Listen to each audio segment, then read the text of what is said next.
होने की अपेक्षा से कहा जाता है कि आत्मा शुद्ध चैतन्य स्वरूपी है।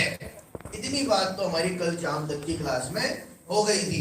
जैसे मैंने सरल करके बताया था, जैसे अभिवर्धक ना, क्या नाम है आपका, अंशु, अंशु ने भी आंसर दिया था ना अपने कि हे तो हो जाती, किसने दिया था, वर्धक ने, वर्चित किसने दिया था। स्वयं स्वभाव की प्राप्ति कैसे होती है कि उसमें स्वभाव है इसलिए हो जाती है। वापस से मैं उदाहरण आपको कल वाला रिमाइंड करवा देता हूं। जैसे कि मिरर में चेहरा दिखता है, लेकिन मिरर पर धूल लग गई थी तो चेहरा नहीं दिख रहा था। अब जैसे ही हमने मिरर पे से धूल साफ की तो हमारा चेहरा दिखने लग गया। तो ये प्रश्न पूछना ऐसा ही हुआ कि मिरर में चेहरा कैसे दिखता है, जो उसमें दिखाने का स्वभाव है इसलिए दिख जाता है। अब स्वयं स्वभाव की प्राप्ति कैसे होती है कि उसमें उपादान योग्यता स्वयं ही स्वभाव की प्राप्ति होने की है इसलिए होती है। मैंने कल उदाहरण दिया ना, चेयर को कितना साफ करो, चेयर पर धूल लगी हो, इसको कितना साफ करें कि चेहरा दिखाने लग जाए, ठीक है। धूल इस पे भी लगी है और धूल मिरर पर भी लगी है, लेकिन वहां साफ करने से चेहरा दिखाई देता है और चेयर पर साफ करने से चेहरा दिखाई नहीं देता। कि क्यों नहीं देता, इसमें योग्यता ही नहीं है। और वहां क्यों दिखाई देता है, क्योंकि उसमें योग्यता है। क्लियर हुआ। तो स्वयं स्वभाव की प्राप्ति कैसे होती है कि उसमें उपादान योग्यता है, इस कारण से स्वयं ही स्वभाव की प्राप्ति होती है। इतना तो समझ में आया था, आया था। फिर हम आगे बढ़े तो मैं कल लास्ट वाला जो पॉइंट था कल शाम की क्लास का, मैं कह रहा था कि किसी के समझाने से समझ में आ जावे ये भी जरूरी नहीं है। ऐसा भी सिस्टम याद आ गया ना, ऐसा भी सिस्टम नहीं है कि किसी के समझाने से समझ में आ जावे। बोलो मैं तुम्हें समझाऊं, अभी मैंने मुझे समझ में आया ना, और आपने कह दिया हाँ, ये आपकी क्वालिटी है। आपने पुरुषार्थ किया होगा तो समझ में आएगा, पुरुषार्थ नहीं किया होगा तो समझ में नहीं आएगा। देखिए क्या हुआ था, आपको याद है, शेर मांस खा रहा था, दो मुनिराज उतर करके आए, उपदेश दिया और शेर ने मांस खाना छोड़ दिया और तुरंत सम्यक दर्शन हो गया। आप सब वहां पहुंच गए होंगे। याद आया आपको भगवान महावीर का जीव, याद आया ना, वो सम्यक दर्शन हुआ। अब मुझे बताइए कि वहां सम्यक दर्शन हुआ, उसमें उपादान और निमित्त, कल हमने ये पढ़ा था, उसमें उपादान और निमित्त कौन कौन हुए। मुनिराज ने आकर के शेर को उपदेश दिया। देखिए फिर से बोलता हूं, मुनिराज ने आकर के शेर को उपदेश दिया और उसको सम्यक दर्शन हो गया। अब इसमें उपादान और निमित्त कौन कौन है, नहीं एक बार हाथ खड़ा करो ना जिसको बताओ। हाँ, निमित्त तो महाराज है। क्यों, मुनिराज क्यों है, अच्छा। और उपादान शेर की आत्मा है, शेर स्वयं, उसका जीव स्वयं उपादान है। वेरी गुड, बहुत बढ़िया, बैठिए, बजाओ ताली भैया, आप भी अपना इनाम प्राप्त करें। अरे लीजिए, बजाओ तो ताली। देखिए वो शेर का जो जीव है वो उसकी आत्मा स्वयं उपादान है, क्योंकि उसमें उस रूप परिणामन होने की योग्यता थी। लवलेश भैया, उसमें उस रूप परिणामन होने की योग्यता थी, इसलिए हुए। अब जो बाहरी सहयोग मिल रहे हैं ना, अब मुनिराजों ने जो उपदेश दिए, जो बाहरी सहयोग मिला वो सब क्या है, निमित्त है। अच्छा, मैं कह रहा था समझाने से समझ में नहीं आता, जिसमें उपादान योग्यता होगी तभी काम चलेगा। मान लो वो उपदेश यहाँ पर इस लैपटॉप को दिया जाए तो नहीं समझेगा, किसी और कोई चेयर को दे दे तो, आपको दे दो तो, उपादान योग्यता पड़ी है। अब अगर आपने पुरुषार्थ करा होगा, समय आया होगा तो आपके समझ में आएगा, वरना समझ में नहीं आएगा। मेरे साक्षात तीर्थंकर भी समझा दे और समझ में नहीं आनी हो तो समझ में नहीं आती। योग्यता तो चाहिए था। योग्यता, अगर उपादान योग्यता हो और पुरुषार्थ ना किया हो, समझ ना हो तो भी समझ में नहीं आता। देखिए आपको याद है आदिनाथ का समोषण लग रहा था, मारीची का जीव कौन था, मारीची, अच्छा, महावीर स्वामी का जीव था, आदिनाथ जी का पोता, और भरत जी का पुत्र, और देखो जिसके पिता भरत चक्रवर्ती हैं, जिसके दादाजी आदिनाथ जी, आने वाले महावीर का तीर्थंकर का जीव, और साक्षात बिल्कुल तीर्थंकर में इनकी दिव्य ध्वनि खिल रही है, समूषण में बैठा है और वहां दिव्य ध्वनि खिल रही है, उपदेश मिल रहा है, और इससे अच्छा उपदेश और क्या होगा, इससे अच्छे निमित्त और क्या बनेंगे। देखिए निमित्त से काम, कल पढ़े थे ना, निमित्त से काम नहीं होता, उपादान योग्यता चाहिए, उपादान योग्यता होगी तो काम होगा, और उपादान योग्यता में भी अगर पुरुषार्थ है, समय है तो काम होगा, वरना समझाने से भी समझ में नहीं आती। इतने सारे निमित्त मिलने के बाद में भी उस मारीची के जीव के समझ में आई क्या, नहीं आई। कितने मत चलाए थे, 363, 363, समझ में नहीं आई। मैं समझाता हूँ, तुम्हारे समझ में आ जाए, ये तुम्हारा पुरुषार्थ है साहब, मेरे समझाने से समझ में। आपको पंडित जी आपने पढ़ाया और बहुत बढ़िया समझ में आ गया, ये नहीं था पंडित जी के पढ़ाने से समझ में नहीं आता, ये तो बाहरी निमित्त है, आप में क्वालिटी होगी तो समझ में आएगा। तो समझ में आ रहा है ना, हाँ या ना, देखो सब में क्वालिटी है। देखिए ये 2 श्लोक हमारे हो गए थे, तीसरे श्लोक से अपन आज प्रारंभ करेंगे। 3 नंबर का श्लोक उसमें ऊपर निकाल दे रहे, 3 नंबर का श्लोक।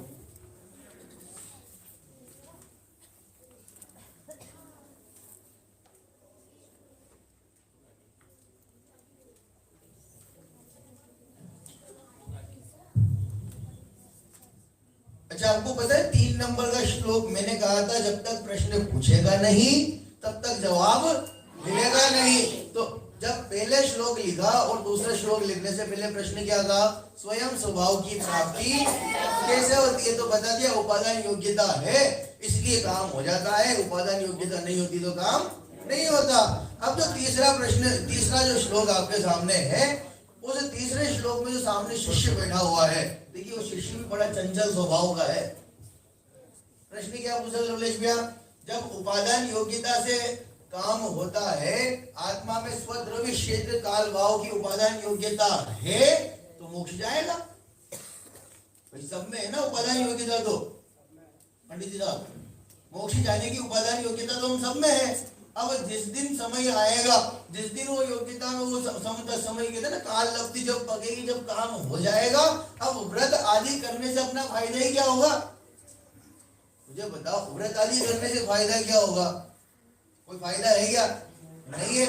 हमें तो उपादान योग्यता है तो काम हो जाएगा, और नहीं होना होगा तो अभी तो कहा योग्य उपादान योग्य न, योग्य उपादान के योग से। अब उपादान योग्यता होगी तो मोक्ष जाएंगे, उपादान योग्यता नहीं होगी तो मोक्ष नहीं जाएंगे। तो मैं कह रहा हूँ जितनी भी आत्माएं हैं सब जीव में उपादान योग्यता स्वद्रव्य क्षेत्र काल भाव की है कि वे मोक्ष जाएंगे ही जाएंगे। योग्यता, उपादान योग्यता सभी आत्माओं में बराबर है, तो फिर ठीक है ना। जिस दिन आएगा उस दिन मोक्ष चले जाएंगे, व्रत आदि करने से तो कोई फायदा होने वाला नहीं है। भाई मैं व्रत करूं तब जाकर के काम चले। एक व्यक्ति व्रत कर रहा है, उसकी भी उपादान योग्यता वही है, और दूसरा व्यक्ति व्रत नहीं कर रहा है, उसकी भी उपादान योग्यता तो वही होगी ना। भैया 2 लड़के हैं, खड़े हो ना बेटा, आप भी खड़ा हो, इधर आओ थोड़ा सा। अब ये तो वही तुम्हें खड़ा है, अब ये तो व्रत कर रहा है, ये बहुत उपवास करता है, बहुत पूजा पाठ करता है, सब बढ़िया करता है, तो ये पाप में लगा हुआ है। इसकी उपादान योग्यता में और इसकी उपादान योग्यता में कोई अंतर है क्या? उपादान योग्यता में तो कोई अंतर नहीं आ रहा ना। उपादान योग्यता इसमें भी मोक्ष जाने की है, उपादान योग्यता इसमें भी मोक्ष जाने की है। तो ये वाला कहता है इससे कि तुम व्रत करके कौन सा फायदा कर लेगा, हम भी यही है, तुम भी यही हो, तुमने कुछ करा क्या? तुम व्रत कर रहे हो तो भी उपादान योग्यता है, मैं व्रत नहीं कर रहा तो भी मेरे में उपादान योग्यता है। बैठो, फिर क्या होगा? तो वो कह रहा है शिष्य की उपादान योग्यता तो है, फिर व्रत आदि करने से लाभ ही क्या हुआ? कोई मतलब ही नहीं है। ऐसा नहीं है साहब, देखो काम की बात तो 50 नंबर के श्लोक में ही कह दी थी, और जो फल मिल रहा था 51 नंबर में कह दिया था। तो 50 और 51 ही पढ़ लेते, क्रम से पढ़ने की क्या आवश्यकता थी? ऐसा नहीं है, सिस्टम है पूरा। क्या है भाई? सिस्टम है भाई, सिस्टम, पूरा सिस्टम है, क्रम है। कैसे? नहीं, वहां कह रहे हैं अव्रत करके, व्रत न करके नरक में जाने से अच्छा है कि व्रत करके स्वर्ग में ही चल लिया जाए। देखिए, जिस दिन समय आएगा, पुरुषार्थ करके जब समय आएगा तब आप मोक्ष में जाएंगे, ठीक है, लेकिन तब तक इंतजार करना हो तो नरक में पड़े रहने से इंतजार करके अच्छा है कि स्वर्ग में जाकर के इंतजार कर लिया जाए। देखिए, उदाहरण भी बहुत अच्छा सा दिया है यहाँ पर। दो व्यक्ति है जो अपने तीसरे दोस्त का इंतजार कर रहे हैं। अब आप सोचो, बताना मुझे बच्चों, दो व्यक्ति हैं, दो दोस्त हैं जो अपने तीसरे दोस्त का इंतजार कर रहे हैं कि वो आएगा और फिर सब तीनों साथ में चलेंगे। अब वो दोनों दोस्त इंतजार तो कर रहे हैं, लेकिन एक दोस्त तो थोड़ी बिल्कुल तपती धूप में रोड पे खड़ा हो गया, कब आएगा कब आएगा कब आएगा, और दूसरा किनारे पर जाकर के पेड़ के नीचे छाया में बैठ गया। बोलो दोनों में से क्या अच्छा है? पेड़ के नीचे छाया में बैठ करके इंतजार करना। भाई तीसरे दोस्त का इंतजार करना ही है, बराबर समय देना ही है, तो फिर इंतजार धूप में करने से अच्छा है कि छाया में बैठ करके कर दिया जाए। ऐसे ही चलना तो है, योग्यता तो है, जब समय आएगा पहुंच जाएंगे, लेकिन तब तक जो समय काटना है, जो इंतजार करना है, वो अव्रत करके पाप करके नरक में जाने से अच्छा है कि व्रत आदि करके पुण्य करके स्वर्ग में ही चल लिया जाए। इंतजार करना है तो कहाँ करें? नरक में छाया में करें कि धूप में करें?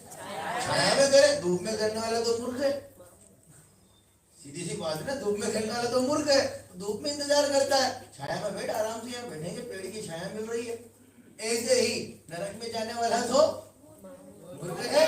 इंतजार ही करना है तो व्रत आदि करके पुण्य करके स्वर्ग में ही चला जाए, वहीं पर ही फायदा होने वाला है। नरक में जाने से कोई मतलब नहीं है। देखिए क्रम चल रहा है, जिस दिन आपने क्लास मिस कर दी उसी दिन आपका तत्व भंग हो जाएगा। थोड़ा सा देखना तत्व बिगड़ते देर ना लगेगी। यहाँ चलो ठीक है, स्वर्ग में चलना है, पंडित जी बता गए, तब आगे का तो सुना ही नहीं, आगे का तो सुना ही नहीं, अटक जाएगा। इसलिए क्लास मिस नहीं करना है ना। देखिए अपन पढ़ते हैं, वरम प्रत्यय पदम देवम, वरम प्रत्यय पदम देवम, नावृतैवत नारकम, नावृतैर्वत नारकम, छाया तपस्थयोर्भेदः, छाया तपस्थयोर्भेदः, प्रतिपालयतोर्महान्, प्रतिपालयतोर्महान्, वरम प्रत्यय पदम देवम। वरम श्रेष्ठ है, अच्छा है। वर होता है ना, वर, वर शब्द आता है अच्छे के लिए, श्रेष्ठ के लिए। हम क्या करते हैं? लड़की के लिए क्या ढूंढते हैं? वरी तो ढूंढते हैं। तो लड़की के लिए वर ढूंढते हैं, मतलब क्यों? कि श्रेष्ठ लड़का ढूंढते हैं। हम जो भी लड़का हमारी लड़की के लिए देखते हैं संबंध के लिए, कि जिससे अपनी बच्ची की शादी कर दे में, तो हम वो ढूंढते हैं जो सब में सबसे अच्छा श्रेष्ठ हो। रास्ते चलते से थोड़ी शादी कर देते कि रोड पे कोई चल रहा हो, चल हमारी बच्ची से शादी कर दी, नहीं करते ना। जो सबसे श्रेष्ठ पुरुष होगा उसी के साथ में शादी की जाएगी। वरम वृत्तै, वरम श्रेष्ठ है, अच्छा है। वृत्तै पदम देवम, देवता का स्वर्ग का पद प्राप्त करना। ना वृत्तै वद नारकम, वरम वृत्तै पदम देवम, व्रत करके देवता का पद प्राप्त करना श्रेष्ठ है। ना व्रतै पद नारकम, अव्रत करके नरक जाने से अच्छा श्रेष्ठ क्या है? व्रत आदि करके स्वर्ग में जाया जाए। दो एक उदाहरण के माध्यम से समझाया।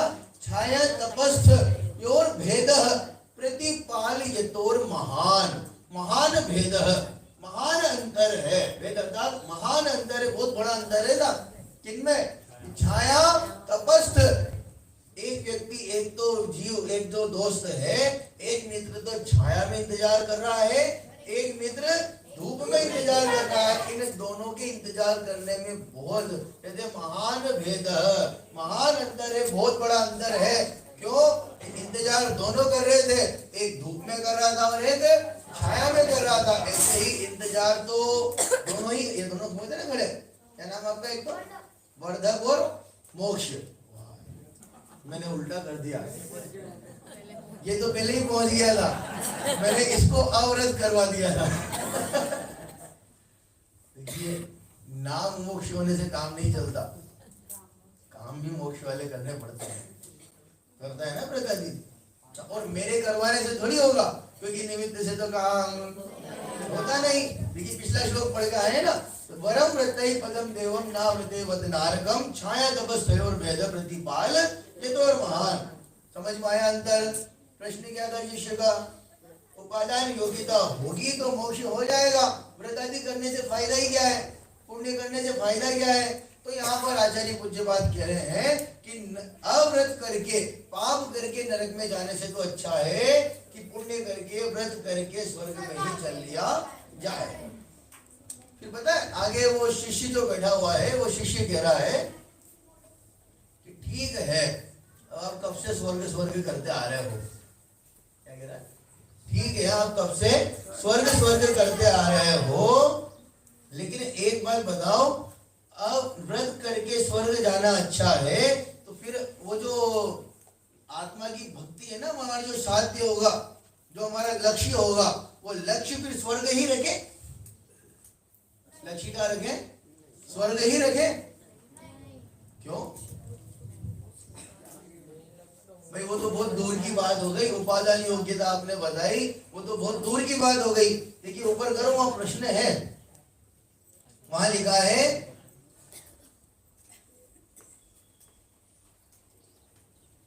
उससे साध्य मोक्ष सुख सुद्रव्यादि सामग्री की अपेक्षा रखता होने से दूरवर्ती होगा। दूसरे श्लोक में कहा था ना, द्रव्यादि स्वादि संपत्ता आत्मनोप्यात्मता मता, स्वद्रव्य क्षेत्र काल भाव ये आत्मा की संपत्ति है, और ये योग्यता, उपादान योग्यता उसमें है। लेकिन उस उपादान योग्यता की अपेक्षा से तो वो जो मोक्ष है वो तो बहुत दूरवर्ती हो गया, दूर की बात है। अभी तो जो रास्ते में आ रहा है इसकी बताओ भैया, दूर की बात मत करो। मोक्ष मिल रही है, स्वर्ग मिल रहा है ना, इसकी बात बताओ। कहा ना, व्रतों द्वारा अवान्तर अर्थात बीच में प्राप्त स्वर्गादि का सुख एक साध्य होगा। क्या साध्य होगा? मिला आपको?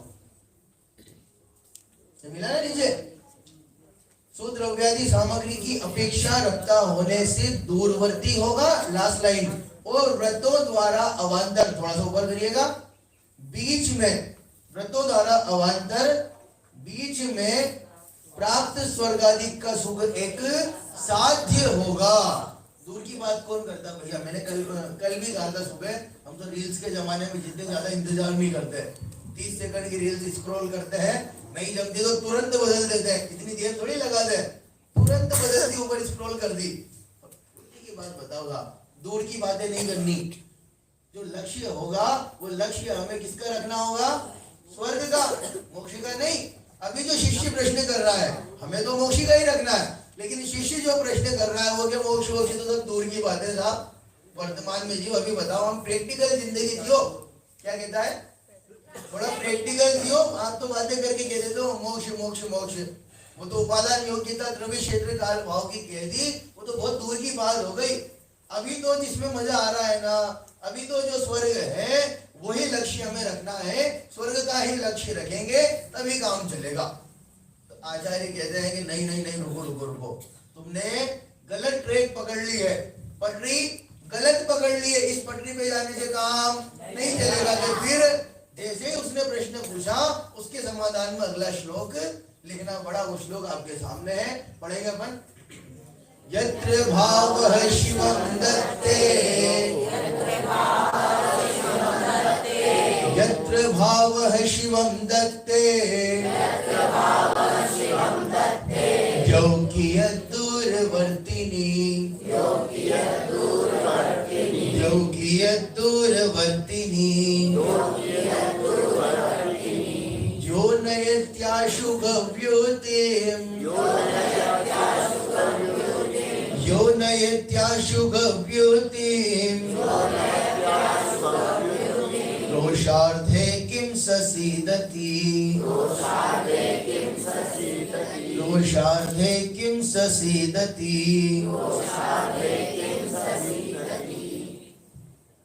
देखिए अपन इसका वो पद्यानुवाद पढ़ेंगे ना तो अभी आपको मेरे समझाने से पहले ही समझ में आ जाएगा। देखिए जिस भाव निकल गया ऊपर, जिस भाव से हो मोक्ष तो फिर स्वर्ग कैसे दूर हो।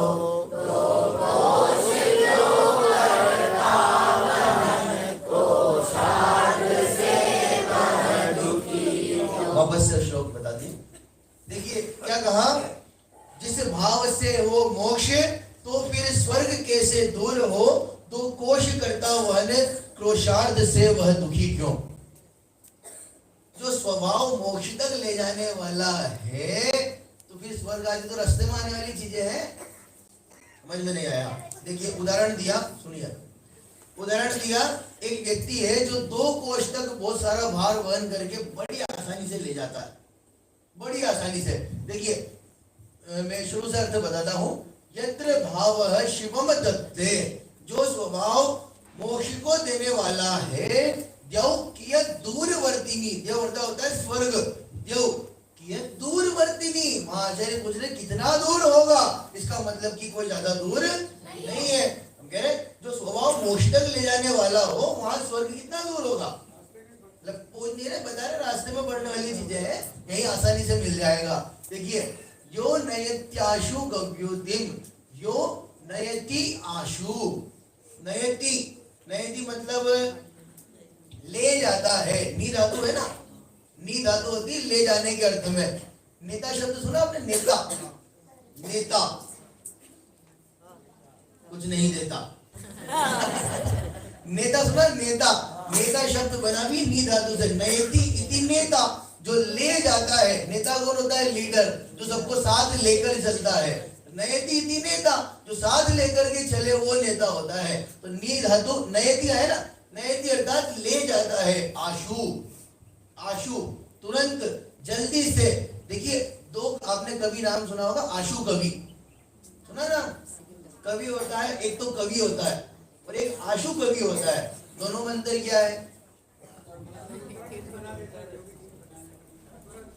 कवि तो सोचता है, विचार करता है, बहुत मंथन करता है, तब जाके कोई पंक्ति लिखता है, उसमें फिर करेक्शन करता है, अपनों से बड़े कवियों को दिखवाता है, फिर करेक्शन होता है। इस तरह से कवि का काम होता है।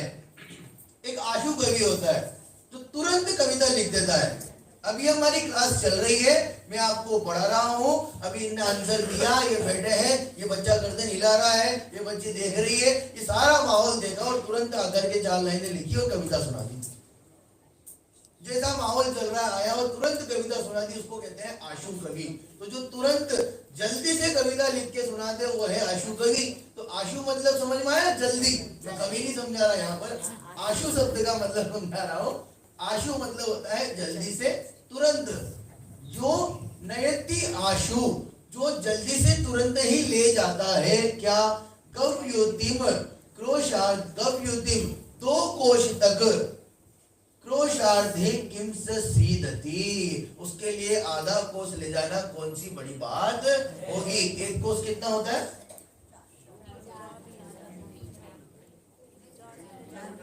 1 कोस कितने किलोमीटर का होता है, 3 ही किलोमीटर के आसपास का होता है। 1 कोस 3 किलोमीटर के आसपास का माना कि हाँ ये अच्छा है, क्योंकि बहुत सारी जगह ऊपर नीचे मान लेते, कोई 1.5 किलोमीटर माने, कोई 3 माने, अभी कोई 4 बोल रहा, कोई 3.25 बोले। देखिए एवरेज माना कि 1 कोस 3 किलोमीटर का हुआ, तो 2 कोस कितने हुए, 6 किलोमीटर के, और आधा कोस कितना हुआ, 1.5 किलोमीटर का। तो जो एक व्यक्ति ऐसा है जो 6 किलोमीटर तक डेली बहुत सारा भार उठाता है, और उठा करके पैदल चल के तुरंत ही जल्दी से बड़ी आसानी से उस भार को लेकर के चला जाता है। अब आप उससे कहो कि आधा कोस ले जाएगा, भैया मूर्खा आदमी, मैं 6 किलोमीटर तक बड़ी आसानी से ले जाता हूँ, तो मेरे लिए आधा कोस ले जाना कौन सी बड़ी बात होगी, बड़ी आसानी से ले जाएगा।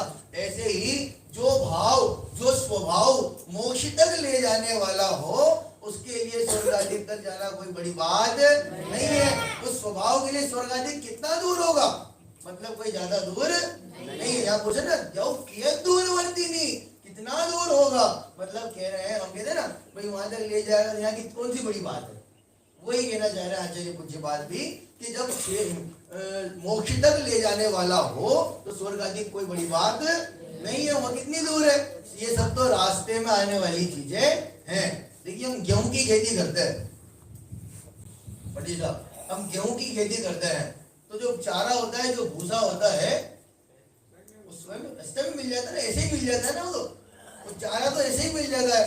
अब हम कहे गेहूं की खेती करने वाले के लिए चारा मिलना कौन सी बड़ी बात है, गेहूं की खेती के लिए चारा मिलना कौन सी बड़ी बात है, तो ऐसे ही मिल रहा है ना।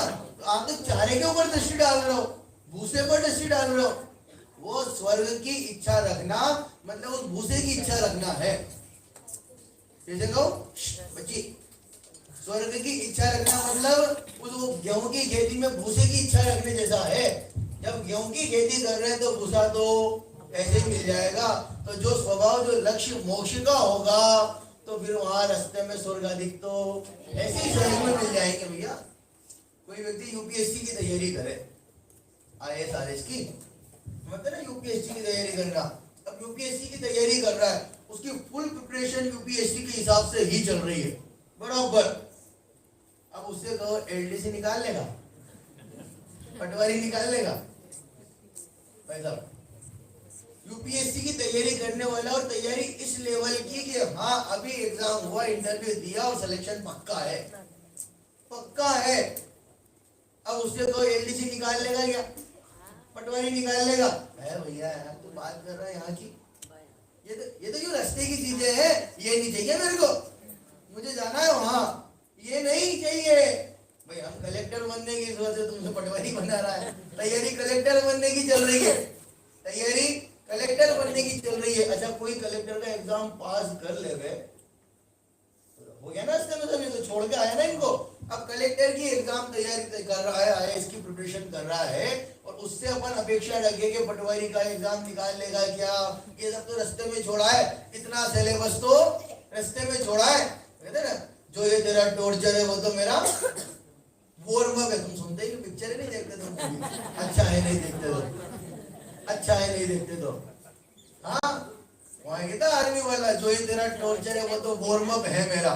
तो यही है भाई, जो सिलेबस आप पटवारी की बात कर रहे हो, वो कलेक्टर का आईएएस का प्रिपरेशन करने वाला तो ऐसे ही तो कहते ना, चलो इंडेक्स देख ले क्या क्या है।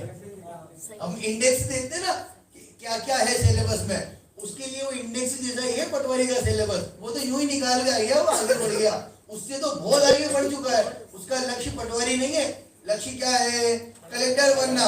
ऐसे ही लक्ष्य क्या है? स्वभाव। जो स्वभाव मोक्ष तक ले जाने वाला हो, उस स्वभाव में स्वर्गाधिक मिलना कोई बड़ी बात नहीं है। सब रास्ते में आने वाली चीजें हैं।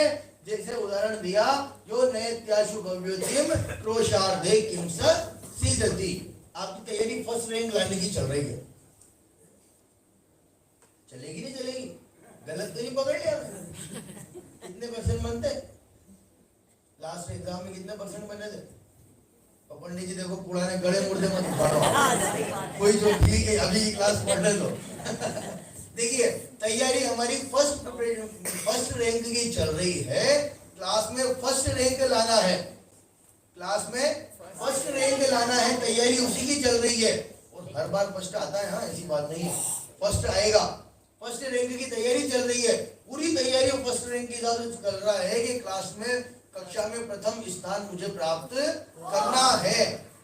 अब उससे कोई मुझे तो पास हो जाएगा, पास तो हो जाएगा है, कैसी बात करता है? लक्ष्य अगर फर्स्ट रैंक का होगा तो पास होना कौन सी बड़ी बात है, कौन सी बड़ी बात है? ऐसे ही कह रहे हैं, लक्ष्य अगर मोक्ष का होगा, जो स्वभाव मोक्ष तक ले जाने वाला है, उसके लिए स्वर्ग आदि कोई बड़ी बात नहीं है। ये सब रास्ते में मिलने वाली चीजें हैं। आप लक्ष्य वहां का रखो, सब रास्ते में आते जाएंगे। समझ में आया? कोई परेशानी, कोई तकलीफ, कोई डाउट? आगे बढ़ सकते हैं? ठीक है। जब कह दिया कि लक्ष्य हमारा मोक्ष का होगा, लेकिन ये सब रास्ते में आने वाली चीजें हैं। मैंने कहा था वो शिष्य जो सामने बैठा है वो चंचल स्वभाव वाला है। अब प्रश्न क्या होगा पता है? ठीक है, चलेंगे ना कि हाँ पहुंच जाएंगे, रास्ते में आएगी ना कि रास्ते में आएगी, तो ठीक है, वो स्वर्ग रास्ते में तो आएगा ना, कम से कम रास्ते में तो आएगा ना कि हाँ। आपने कहा कि ठीक है लक्ष्य मोक्ष का रखते हैं, लक्ष्य स्वर्ग का लोकेश भैया नहीं रखे, रास्ते में तो मिलेगा ना कि हाँ मिलेगा ना, क्यों नहीं मिलेगा, रास्ते में तो मिलेगा। चलो ठीक है, जो रास्ते में मिल रहा है, कब से स्वर्ग स्वर्ग कर रहे हो, तो चलो वो स्वर्ग कैसा है, वो स्वर्ग में क्या क्या क्वालिटी है यही बता दो। क्या कहा? स्वर्ग में क्या क्या क्वालिटी है यही बता दो। जब रास्ते में मिलने वाली चीजें हैं, पंडित जी आप कह रहे हैं लक्ष्य नहीं रखना, नहीं रखेंगे, कोई बात नहीं रखेंगे, लेकिन रास्ते में तो आएगा ना कि हाँ रास्ते में आने वाला जो स्वर्ग है, जो ऐसे ही सहज में मिलने वाला है, उस स्वर्ग में क्या क्या क्वालिटी है कम से कम वो तो बताओ। पिछले 2-3 श्लोक से स्वर्ग स्वर्ग कर रहे हो, यही कर रहे हैं, पिछले 2-3 श्लोक से तो स्वर्ग स्वर्ग कर रहे हैं। अव्रत करके नरक में जाने से अच्छा है व्रत आदि करके स्वर्ग में चले जाओ। जो भाव मोक्ष तक ले जाने वाला हो, स्वर्ग कितनी दूर है, सब रास्ते में मिलने वाली चीजें हैं, सब कह रहे हो, तो स्वर्ग की क्वालिटी बताओ। तो अगले श्लोक में उस स्वर्ग की क्वालिटी बताते हैं। देखिए 5 नंबर का श्लोक आप निकालने में, उस स्वर्ग में क्या क्या क्वालिटी है, वो स्वर्ग कैसा है, उसके बारे में यहाँ पर बताया जा रहा है। ऋषिक जमनातंक, ऋषिक जमनातंक, दीर्घ कालोपलालितम, दीर्घ कालोपलालितम, नाके नाकौ कसाम सौख्यम, नाके नाकौ कसाम सौख्यम, नाके नाकौ कसाम सौख्यम, नाके नाकौ कसाम सौख्यम, नाके नाकौ कसामिव, नाके नाकौ कसामिव, नाके नाकौ कसामिव, नाके नाकौ कसामिव। क्या प्रश्न था? स्वर्ग की क्वालिटी क्या क्या है, वहां के सुख कैसे हैं, वो कैसा होता है, उसके बारे में बता रहे हैं। ऋषिक जमनातंकम, ऋषिक जम अनातंकम, ऋषिक जम अर्थात इंद्रिय जनित है, इंद्रियों से उत्पन्न होने वाला है। अनातंकम आतंक से रहित है, दुखों से रहित है। और दीर्घ कालोपलालितम, दीर्घ कालोपलालितम, दीर्घ काल तक, अधिक लंबे समय तक भोगने में आने वाला है। नहीं है, मना नहीं कर रहे, है इंद्रिय जनित सुख है, दुख से रहित है और अधिक काल तक भोगने में आने वाला है। पहला पॉइंट समझ लेना। ऋषि के जम इंद्रिय जनित है, स्वर्ग की क्वालिटी बता रहे हैं। अब देखिए मेरे को लगता नहीं कि अगला श्लोक हो पाएगा, आज शाम की क्लास में होगा, तो जो शाम की क्लास में नहीं आएंगे ना, मैंने कहा था तत्व बिगड़ जाएगा, देर नहीं लगेगी, आपको यही मजे आने लग जाएंगे। अभी जितनी क्वालिटी में बताने वाला हूँ वो स्वर्ग में ही मजे आने लग जाएंगे। तो दिन भर मजे ले लेना कि हाँ स्वर्ग में बहुत मजे हैं, दिन भर मजे ले लेना, लेकिन शाम 7 बजे और तुरंत से यहाँ पर आ जाना कि क्या तकलीफ आने वाली है। यहाँ तो क्रम से चल रहा है, आचार्य पूज्य बात ने बड़ा साइकोलॉजी से लिखे हैं, बिल्कुल ऐसे आपकी वो बराबर इफेक्ट ऐसा डाला है, बिल्कुल क्रम से आप जैसा सोचने वाले हैं ना उसके अनुसार ही आगे शिष्य से प्रश्न पूछवाया है। देखिए ऋषि के जब इंद्रिय जनित है और अनातंकम, दुख से रहित है, आतंक से रहित है। मैं कहा था पहला पॉइंट ध्यान से समझना, इंद्रिय जनित होता है, इंद्रियों से उत्पन्न होने वाला है, अतीन्द्रिय सुख नहीं है। अब मना करो, अतीन्द्रिय सुख नहीं है और दुख से लंबे समय तक भोगने में आने वाला है। अरे स्वर्ग के सुख तो लंबे समय तक भोगने में आने वाले हैं। जो मिनिमम आयु कितनी? अरे मिनिमम 10,000 वर्ष, मैक्सिमम बताओ 33 ही है। बताओ अब मैक्सिमम की तो छोड़ो, अपन तो मिनिमम पे ही अटक जाए ना, कम से कम तो 10,000 साल तक तो भोगने में आएंगे पंडित जी। मजे ही मजे है, वहां सर्दी नहीं लगेगी, जुकाम नहीं होगा, बुखार नहीं आएगा, अरे लाइट ही नहीं जाएगी, मजे ही मजे है, कोई तकलीफ नहीं है, मजे ही मजे है। देखो कभी फोड़े बुंसी हो जाते हमारे, तकलीफ हो जाए, बाढ़ झड़ जाए, तकलीफ हो जाए, घुटने बोल जाए, घुटने बोलना समझे, काम करना बंद कर जाए, घुटने काम करना बंद कर जाए, मतलब तकलीफ कितनी होगी। पंडित चले नहीं जाता घुटनों का दर्द, आपको क्या पता, हमसे पूछो, जब बुढ़ापा आएगा तब पता चलेगा आपको। वहां घुटने दर्द नहीं होंगे भाई साहब, घुटने दर्द नहीं होंगे, जुकाम नहीं होगा, लाइट नहीं जाएगी, फोड़े फुंसी नहीं होंगे, बुखार नहीं आएगा, कोरोना नहीं आएगा। चलना है ना अपन सबको? बोलो कौन कौन चलने के लिए तैयार है? मजे ही मजे हैं, मजे ही मजे। आधों ने हाथ खड़ा करा और इधर उधर देखा, बड़े लोगों ने हाथ खड़ा नहीं किया तो अपन भी नीचे कर लेते हैं। इतने मजे में कोई चलना क्यों नहीं चलना चाहते साहब? वहां तकलीफ नहीं है, इतनी सब तकलीफों से मुक्ति है। और ऐसा नहीं कि थोड़े से समय के लिए भोगो और फिर फाइल क्लोज, नहीं नहीं, मिनिमम 10,000 साल तक तो भोगने में आएगा ना। ज्यादा मिले तो वो अपनी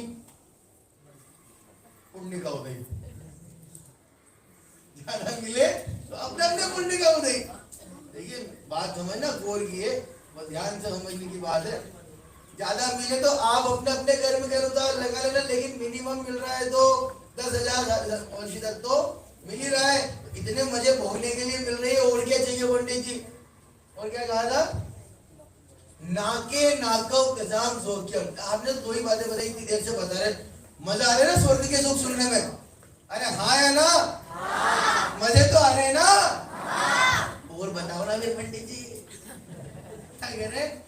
और बताओ ना वहां की क्वालिटी, और क्या क्या होता है? इच्छा जागृत होती है अंदर से, और बताओ और क्या क्या होता है, और क्या क्या होता है? कह रहे हैं नाके नाकव कसाम सोक्य, नाके नाकव कसाम इव, नाके नाकव कसाम सोक्य। स्वर्ग में रहने वाले देवताओं के सुख तो नाके नाकव कसाम इव, स्वर्ग में रहने वाले देवताओं के जैसे ही है। क्या कह दिया?